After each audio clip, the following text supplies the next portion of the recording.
இன்றைய சிந்தனை ஒரு மனிதனுடைய உடலுக்கு மிக உன்னதமான செயல்பாடு அமைதி, சாந்தம், பொறுமை, மனதிலே மகிழ்வு. நாங்கள் எப்பொழுதுமே மனதை இனிமையாக்கி இங்கிதமாக்கி வைத்துக்கொள்ள பழகிக்கொள்ள வேண்டும். இந்த நடைமுறைதான் வாழ்வியலுக்கு மிக உன்னதமான வெற்றிகளை கொடுக்கும்.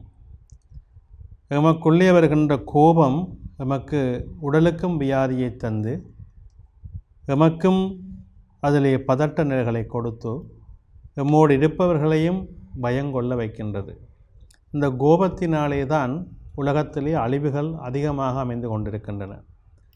ஒரு மனிதனுடைய தேவையற்ற கோபம், தேவையற்ற ஆத்திரம், தேவையற்ற அகம்பாவம் இவைகளின் மூலமாகத்தான் புராணங்களிலும் இதிகாசங்களிலும் பெரும் போர்களும் பிரச்சனைகளும் உருவாகின. இவற்றையெல்லாம் நாங்கள் கற்று தேர்ந்து நமது எண்ணங்களை ஒரு வரையறைக்குள்ளே கொண்டு வருவது மிக முக்கியமான ஒரு செயல்பாடு. வாழ்வியல் தத்துவமே அதுதானே.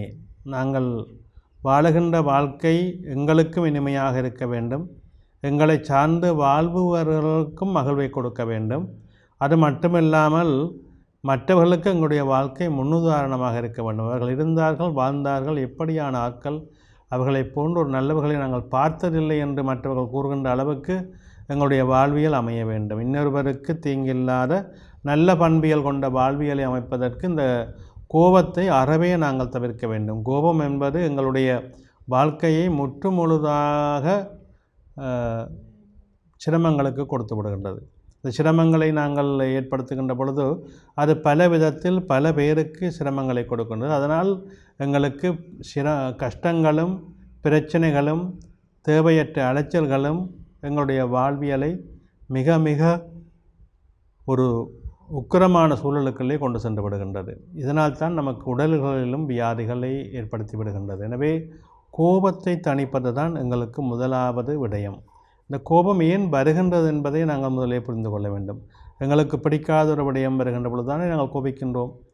எங்களுக்கு பிடிக்காத, எங்களுக்கு கோபம் வருகின்ற செயல்கள் வருகின்ற பொழுதெல்லாம் நாங்கள் முதலே அமைதியை கொண்டு வர பழகுவோம், பொறுமையை கொண்டு வர பழகுவோம், மனதை சாந்தப்படுத்த பழகுவோம். கோபம் வருகின்ற பொழுதெல்லாம் எங்களுடைய இஷ்டகுல தெய்வங்களுடைய நாமங்களை சொல்லுங்கள், கண்களை மூடி அதை சொல்லுகின்ற பொழுது மனம் அமைதி கொள்ளுகின்றது. இல்லது ஏதாவது ஒரு தியானத்தை செய்து ஒரு எண்ணிக்கையை கொண்டு அதை எண்ணிக்கொண்டு இருக்கின்ற பொழுது அந்த கோபம் தணிந்து விடுகின்றது. இல்லை, மனதை கண்களை மூடி அமைதியாக்கி இறைவனை சிந்திக்கின்ற பொழுதெல்லாம் அந்த கோபம் அடங்கி விடுகின்றது. உங்களுடைய குடும்பம், உங்களுடைய வாழ்வு, இது நான் கோபப்பட்டால் இப்படியான பிரச்சனை வரப்போகின்றது என்கின்ற எண்ணப்பாங்கை உருவாக்கி கொண்டீர்களானால் உங்களுடைய கோபம் அறவே சென்றுவிடும். எனவே கோபத்தை குறைப்பது மனிதர்கள் ஒவ்வொருவருக்கும் மிக முக்கியம். கோபத்தினால்தான் அழிவுகள் அதிகமாகி கொண்டிருக்கின்றன. நாம் எல்லோருமே அதை நடைமுறையிலே கொண்டு வந்து அமைதியாக வாழ பழகுவோம். அமைதியும் இனிமையும் இன்பமும் தான் வாழ்வியலுக்கு மிக உன்னதமாக அமைகின்றது. நன்றி.